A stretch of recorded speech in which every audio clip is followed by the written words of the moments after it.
Hey there, it's Daniel Johnson Jr. with another video update for National Podcast Post Month for 2009 over here at GetThatJobOnline.com. We've been doing this for all month long over here at the website. Like I said, GetThatJobOnline.com.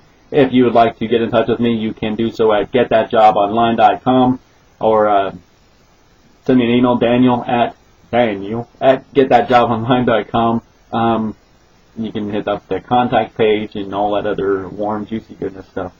Okay, so as you can tell, kind of loopy, I guess this baby is because we're coming up towards the end of the month, and this has been a really great time. Thank you so much for checking this out.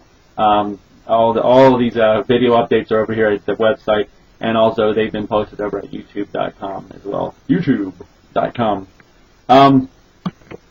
So I've been practicing job interview questions all month long, and I think what I've decided to do is for the very last one of these, November 30th, and kind of the first time I'm mentioning it, I'm just going to do a kind of a wrap-up of the series, so a preview of that to come. If you have any questions, comments, feedback, I'm going to go ahead and kind of go through some of that on that very last day. Talk about some of the things that I've learned from doing this.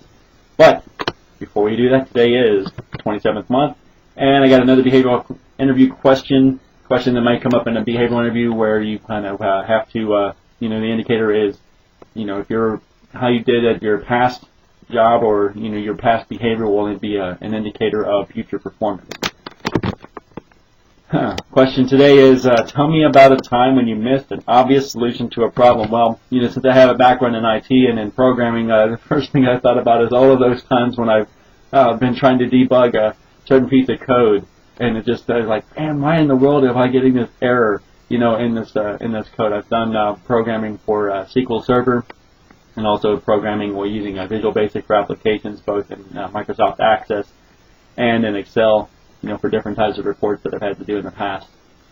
And sometimes when you're running, you get this thing that you get this error, that shows up, and one of those things that you're kind of thinking is, where in the world is this coming from? You kind of stare at the code for a while, and I remember specifically staring at SQL script and just really scratching my head because everything looked like it was doing well, and just kind of having to parse the code out into different pieces, try to dissect and try to figure out where the error was coming. You know what the most common thing was?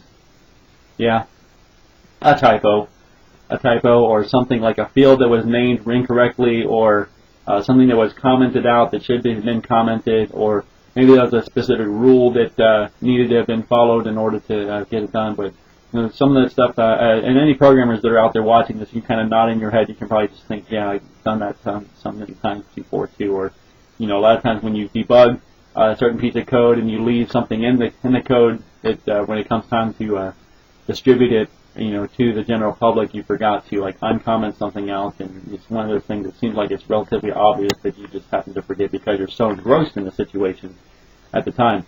Best advice that I've had at that moment is just to really take some time to step away from the problem, have somebody take a look at it, and maybe a fresh pair of eyes is very useful. I've actually been that fresh pair of eyes for my coworkers in the past, and I've actually had fresh pair of eyes help me out with that as well. So that's how I'd answer this kind of question if it came up in a job interview.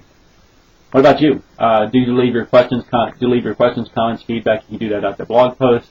Like I mentioned at the top of the program, Daniel at GetThatJobOnline.com, GetThatJobOnline.com/contact. And that's about all I have to say for today. Thank you so much again for watching this. Until tomorrow, make it a great day.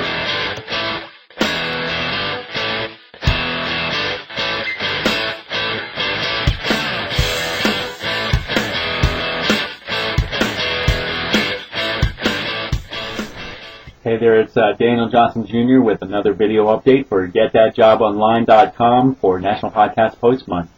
Today is Friday, November 27th, 2009. It's Black Friday.